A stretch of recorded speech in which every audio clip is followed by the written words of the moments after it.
Good morning, friends. Last week, we were left with the question, what will God do about our rebellion against his good rule?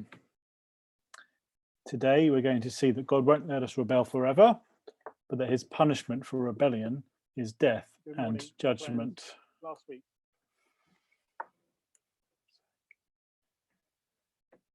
Okay, I'm going to start again. Hello, friends.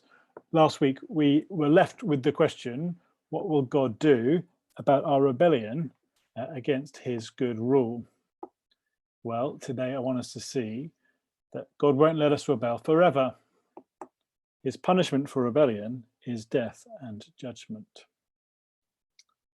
We see that very clear in this verse from Hebrews 9, verse 27.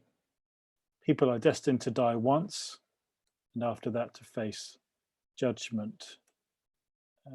We can all agree on the first bit that we all die once. We know about that.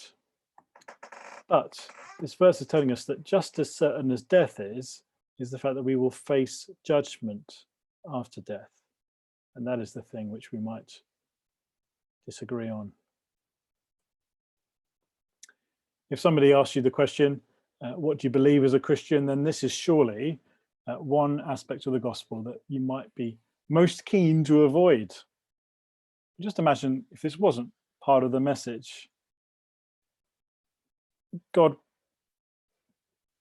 by rights, could simply ignore the fact that despite him being the king of the world, as we saw in box 1, despite our rebellion against his rule in box 2, he could just ignore us and let us be. But God cares about us and about our sin then. He cares about justice, which is why his judgment is so important and actually part of this good news story.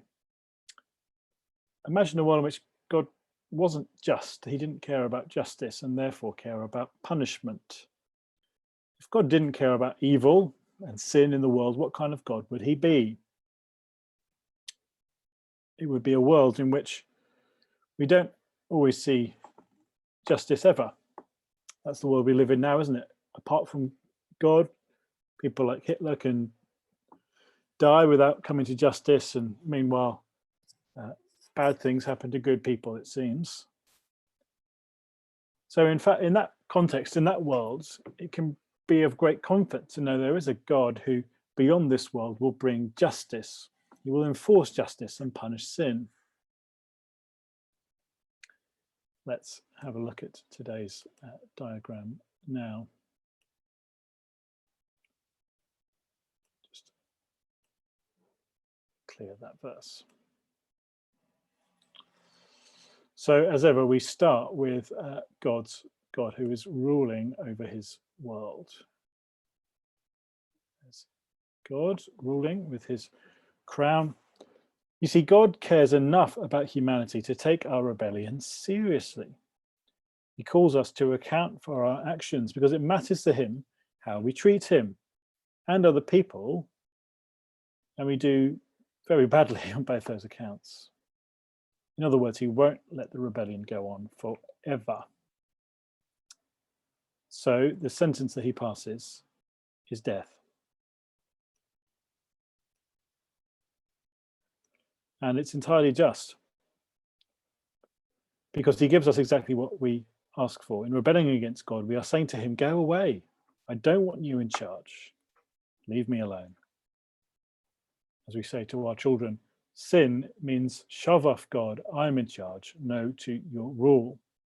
And so God gives us what we want. His judgment on rebels is to withdraw from them and to cut himself off from them permanently. But since God is the source of life and all good things, being cut off from God also means not only death, but being cut off from him in a much more permanent way. It means death and hell. God's judgment against rebels is an everlasting, godless death.